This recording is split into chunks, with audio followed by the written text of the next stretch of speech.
d'avoir un vice de Thiès, un vice de Nepal qui gère ce dossier. Et je pense que c'est la personne la mieux traitée, la plus habilitée, comme l'a dit tout à l'heure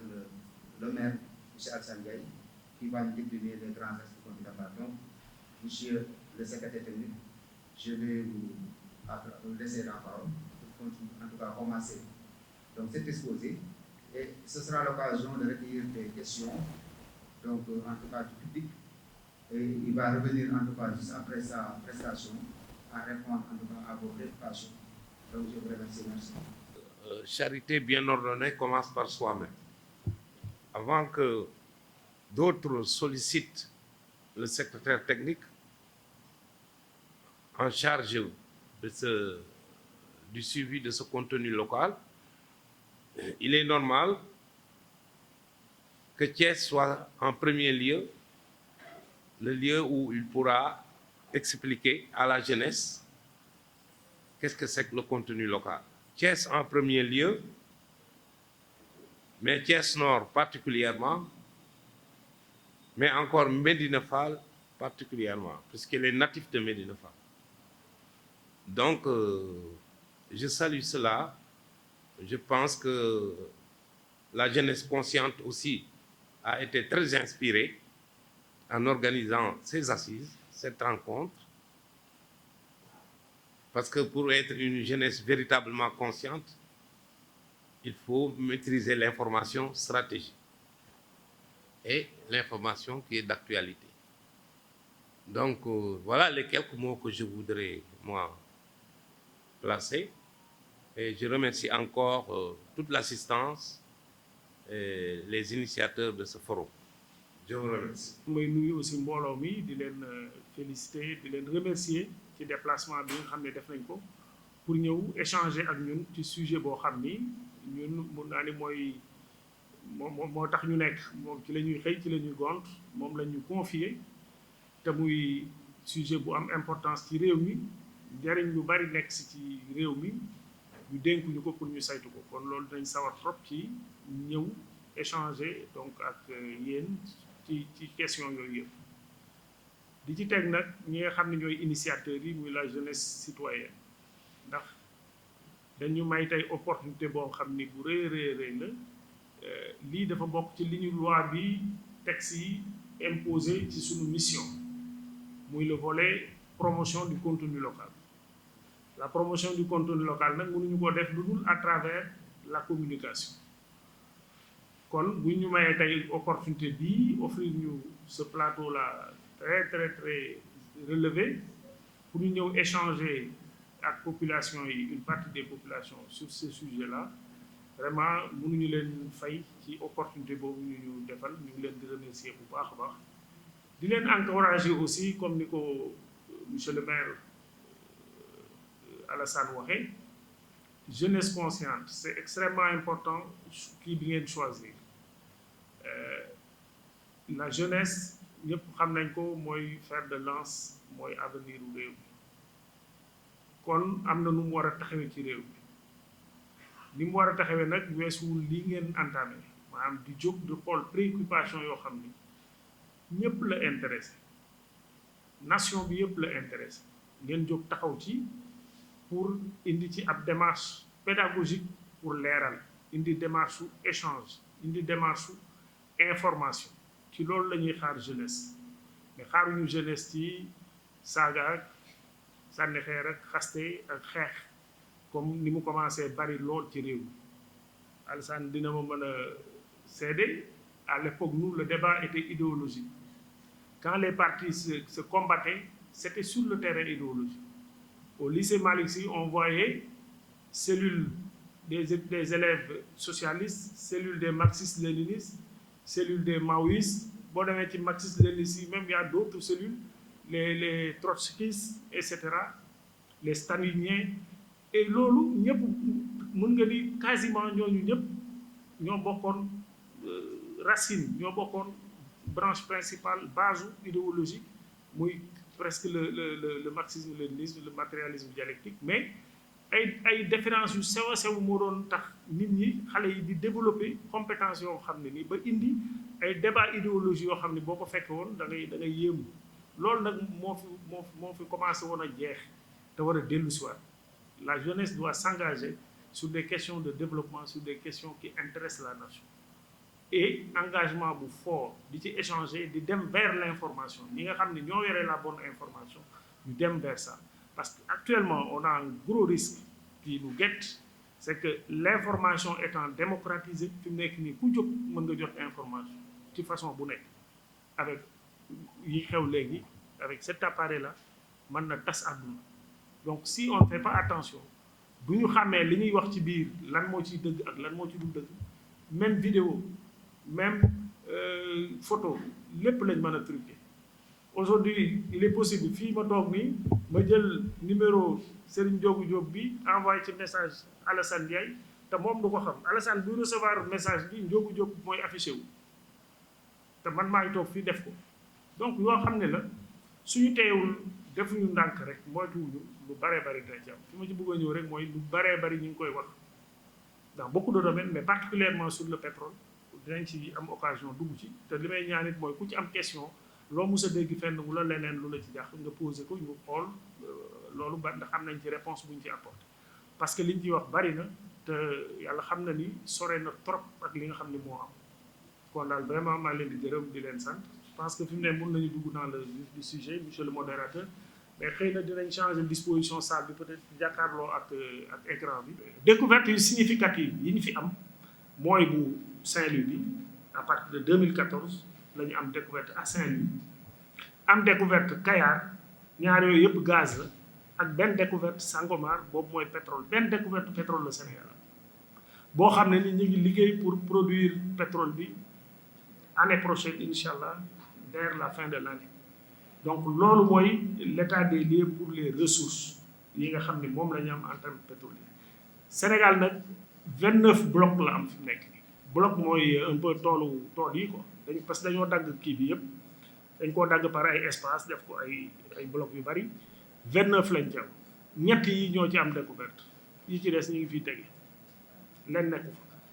dégg ngeen fi coow Total ñu ni jox nañ Total suñu pétrole kenn du ko jël di ko joxe li ngay joxe mooy kii nit ki day ñëw nga ne ko jox naa la fii diggante Thiès ba Tivaouane jàpp ba Pire ak yu demee noonu zone boobu jox naa la nga def nga recherche pétrole contrat lañ lay jox nga dem indi sa alal dem investir ko dem wuti pétrole loolu la ñuy joxe mais du contrat bu ñuy signé ni la jox nañ la pétrole bii wala parce que pétrole nekku fa la ñuy seet xamuñu ndax dinañ ko am wala duñ ko am la preuve Total mi ñu doon wax jox nañ ko suñu pétrole investir na presque 100 milliards perte parce que bi mu demee gas teen li mu gis baaxul wala boog doyul pour mu mën a nekk lu muy exploiter déggatu leen ko wax lu ci jëm fi mu nekk ñu ngi préparé wu pour jéem a gasaat beneen teen déwén. Voilà l'état des lieux en termes de ressources. Sur les emplois, il y a quand même quelques emplois qui sont créés. Mën nañ ci dellu si waat mais il y a quand même des emplois. L'évaluation qu'on a faite ñun ci suñu rapport d'activité bu 2021 je crois qu'on est à 3000 combien Gora il est là oui Gora Lo 3600 bon donc on a recensé à peu près 3600 dans le secteur qui ont été créés depuis le début des opérations donc voilà pour ces questions-là. Monsieur Magaye Gaye parle du privé national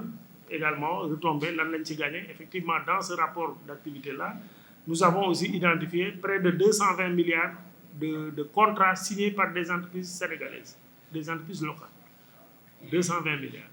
Donc, quand même, ça veut dire que fi mu nekk ñu ngi wax mais opération yi ñu ngi déroulé wu et ñi ci am wërsëg wu gagné ci dara ñu ngi ko ci gagné. 50% de contenu local, est-ce que du lu ambitieux trop? Est-ce que mën nañ ko atteindre ou non? Moi, je ne me focalise pas sur l'objectif. Parce que,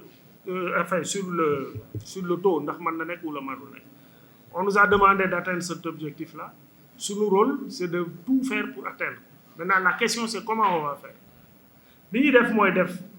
la situation de référence, c'est-à-dire xam fan lañ déparé, bi ñuy départ fan lañ toll. Loolu ñu ngi ci digg liggéey pour calculer l'indicateur de contenu local globalement sur tous les chantiers yi ñu yor. Une fois ñu xam ni on est à 10% wala 8 wala 5 wala 10 wala 17 ñu xam ne fii lañ déparé ñu mettre en place ay mécanismes yu ñuy permettre régulièrement ñuy renseigner indicateur boobu pour xam ndax ñoo ngi avancé wala avancé wul c'est ça notre rôle et je pense su fekkee beneen avis nga bëgg sur cet objectif là est-ce qu'il est atteignable je pense que oui je pense bien que oui donc maintenant on verra ce que l'avenir nous réservera à ce niveau. Mbaye Gueye donc a fait une bonne contribution sur la nécessité de former les jeunes surtout politiquement parce que loolu beneen aspect subsidiaire la effectivement loolu ñëpp constaté nañ ko aujourd'hui du jeunes yi rek mag ñuy dem ci plateau yi sax amuñu formation politique bi war li ñuy gis ci loolu moom vraiment ñëpp a ko déploré donc aspect la boo xam ni ni mu ko waxee parti politique yi war nañ ci gën a farlu. Alors poser des questions ci ressources yi appartenance ressources yi au peuple loolu ni ñu ko waxee constitution boobu moo ko wax les ressources appartiennent au peuple c'est pas à l'État ça appartient au peuple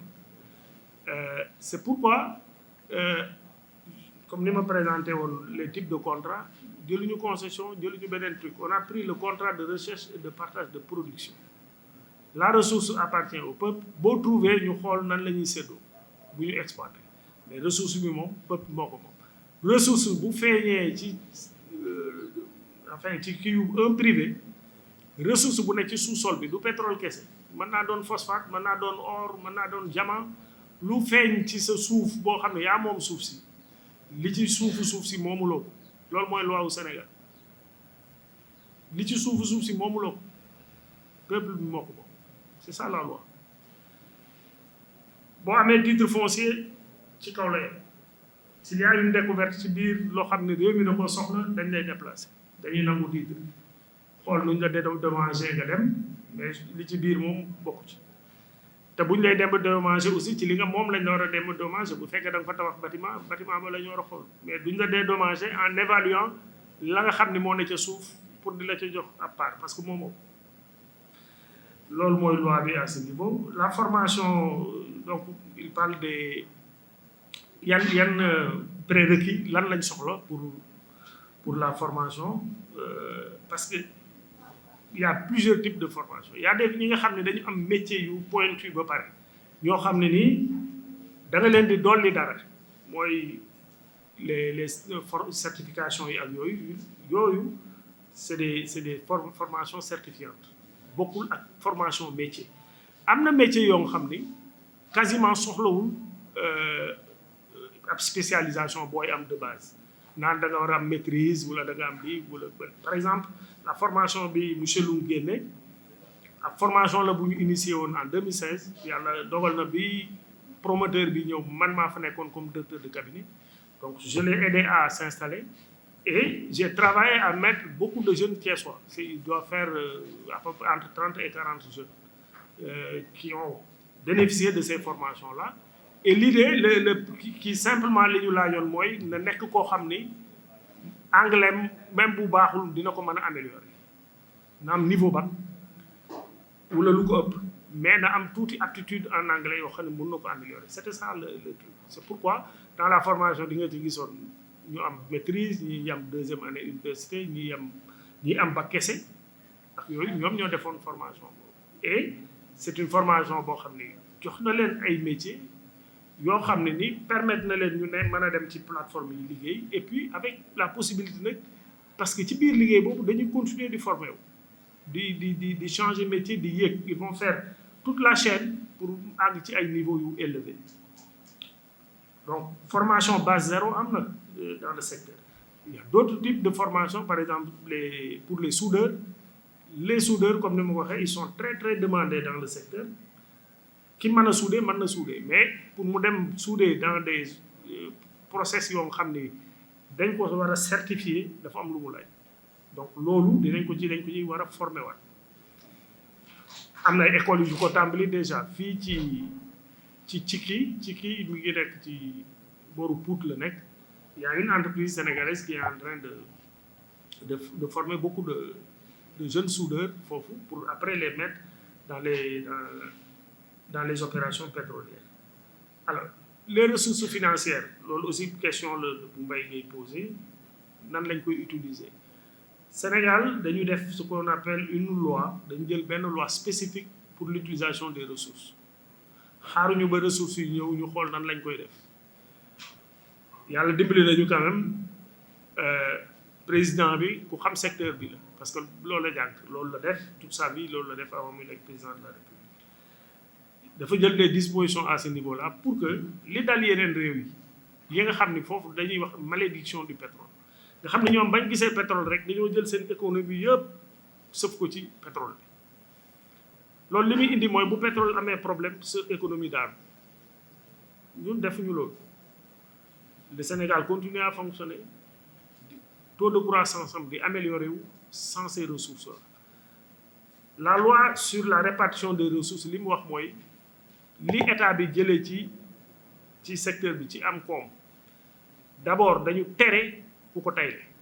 loi bi dafa tere ñu hypothèque ko c'est-à-dire mënoo koo consommer te jotagoo ci loolu la loi bi da ko tere mënoo ko lié ak ab bor li ñenn ñi aussi di jéem a gëmloo nit ñi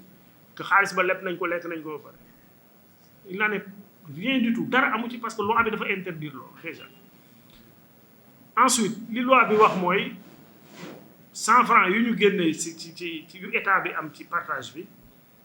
90 yi gën ngaa bari jusqu'à 90% mën nañ koo def ci budget wu Sénégal yokkee ko budget bi mooy permettre ñu mën a yokk infrastructure yi ñuy tabax mën a yokk li ñuy def ci santé li ñuy def éducation li ñuy def ci yeneen secteur 10% yi ci des mu ni c'est pour les générations futures loolu dañu créer benn fonds boo xam ne 10% yooyu ci fonds boobu lañ koy verser pour génération future yi ñuy ñëw ëllëg maintenant am na beneen fonds bu ñu tuddee le fonds de stabilisation boo xam ne ba tey loi bi moo ko créé ce fonds là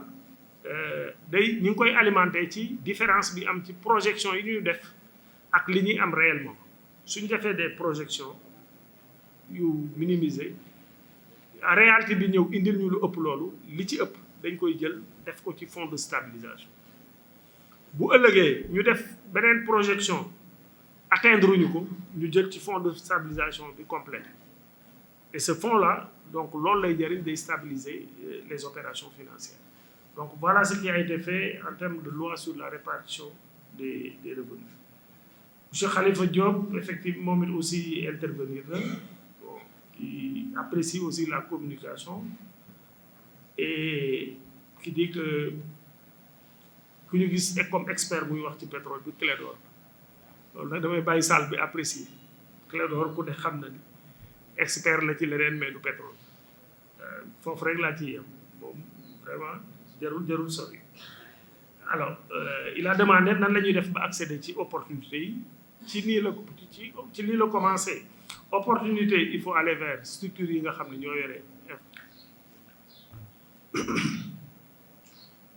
Oui, M. Mansour Diop aussi, qui participe au hub minier, c'est le LAP, c'est ça? On était au lancement d'ailleurs l'autre jour, mais on vous félicite pour ça. Il a parlé de l'organisation, de cette nécessité de parler avec les chambres de commerce et pour divulguer l'information et porter les opportunités à la connaissance des entreprises et des acteurs loolu wax naa ci tontu naa ci xëy na jeunes yi encourager les jeunes yi invité na leen aussi à s'organiser pour capter les opportunités on le fera avec eux ça aussi tontu naa ci pour Youssou Diop qu'il a parlé du problème de l'emploi du fonds d'appui au développement du contenu local les conditions d'accès des jeunes, il y a les conditions d'accès des jeunes, mais aussi des femmes, des entreprises. Ça aussi, je pense que tu as des éléments de réponse. Ce fonds, essentiellement, c'est pour accompagner la formation, mais une formation ciblée, en adéquation avec la demande, avec les besoins du secteur, mais aussi l'accompagnement des entreprises. Et ça, tout ça, on le fera avec les structures spécialisées. Accompagner une entreprise, c'est un métier avec plusieurs dimensions. Nous entendons le faire dans le cadre du guichet unique avec tous les démembrements de l'État. Pour les formations aussi, c'est avec les structures de formation qu'on va s'organiser. J'ai parlé de la formation des pêcheurs, de la transformation en marin. On le fera avec l'École nationale de formation maritime. On a déjà eu des rencontres là-dessus et nous sommes en train de travailler pour chercher les ressources financières nécessaires pour pouvoir démarrer ces opérations. Rokhaya Diop, Rokhaya Baldé plutôt, a apprécié le discours et nous invite donc que nous devons au niveau national. Effectivement, nous devons beaucoup communiquer et communiquer avec non seulement tous les moyens, mais pour atteindre toutes les cibles, il faudrait que nous rehaussions aussi la communication et qu'on parle à tout le monde. C'est important, c'est bien noté, mais il y a une logique. L'utilisation des ressources répartition, question posée par Patrick Diouf aussi, je pense qu'on a dit. Par contre, il demande, vu l'énormité des investissements nécessaires, est-ce que nous pensons mettre en place une banque spécialisée? Ça, c'est des initiatives privées. C'est vrai que l'État doit inciter à le faire. Mais nous avons déjà des banques.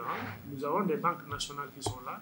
et avec lesquelles nous mettons en place des partenariats. La BNDE, par exemple, la Banque nationale de développement économique, nous sommes en train de travailler avec eux. Il y a une autre banque que j'ai reçue la semaine passée, qui est une banque appartenant à Yerimso, qui est entièrement détenue par des Sénégalais. Ils sont venus spontanément nous voir parce que nous voulons des opérations et accompagner les investisseurs dans leurs besoins de financement. Ça aussi, nous dit. Il y a une question importante que vous me posez sur les assurances. Effectivement,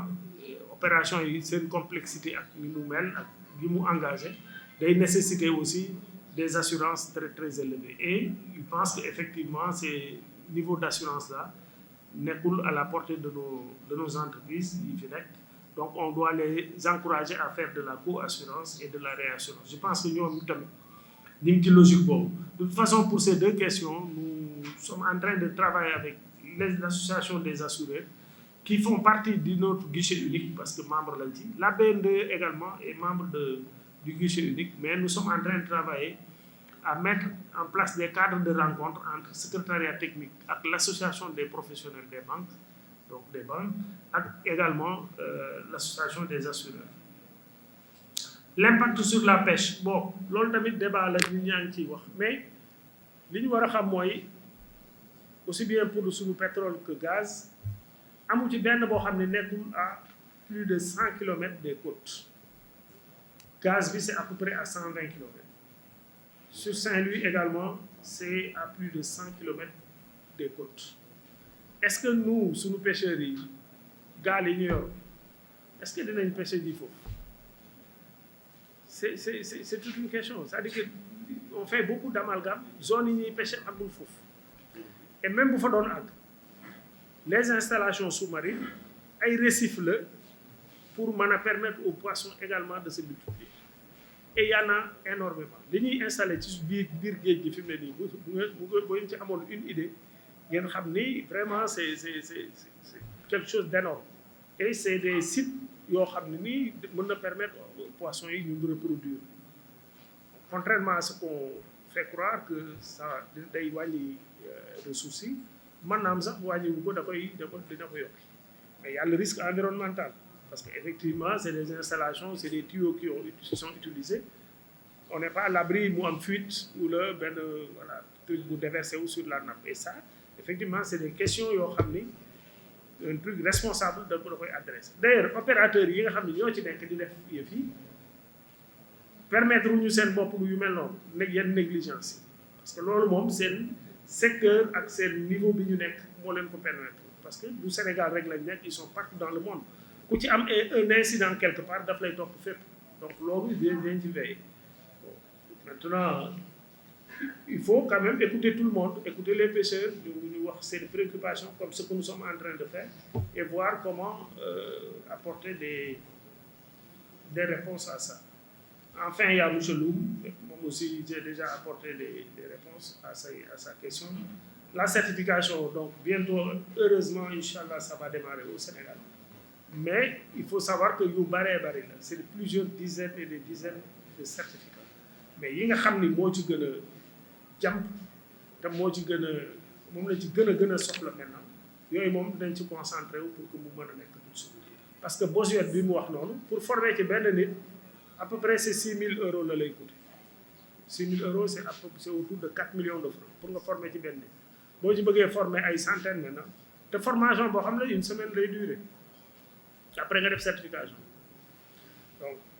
boo ci bëggee def ay centaines c'est beaucoup c'est coûteux parce que bu dee da ngay déplacer nit ki di nga fay avion c'est frais de séjour ak li ngay fay ci certification de formation donc loolu mooy tax mu élevé mais suñ ko mënee def sur place déjà loolu yëpp daf ñuy teggeeku peut-être que ça va tourner autour de 750 ou 600 euros donc ce sera autour de 500 000 donc loolu ñu ngi ciy liggéey aussi avec du sax structure boobu moo wax nii rek mais am na ñeneen aussi ñoo xam ni bëgg nañu installer wu pour di def loolu. Alors il a parlé des bateaux qui vont venir donc le Seven Vegas ak FPSO bi qu'est-ce qu'on est en train de faire pour éviter que ñoom ñu ñëw ak personnel boo xam ne du personnel sénégalais c'est difficile dans un premier temps ça il faut le dire tout de suite suñuy ñëw ils vont venir avec du personnel parce que ne serait-ce que trajet bi ñuy def pour ñëw ak yooyu yëpp dinañ ànd ak du personnel pour démarrer mais ce qu'on doit faire c'est les amener progressivement à respecter ce que la loi dit en la matière, c'est qu'il faut au moins 50% de Sénégalais sur cette plateforme, sur tous les bateaux qui opèrent. C'est des questions complexes parce que boo waxee ñu ni mën nañ la ni FPSO comme ab bateau la boo xam ne dafa fixe donc loi bi classé wu ko ci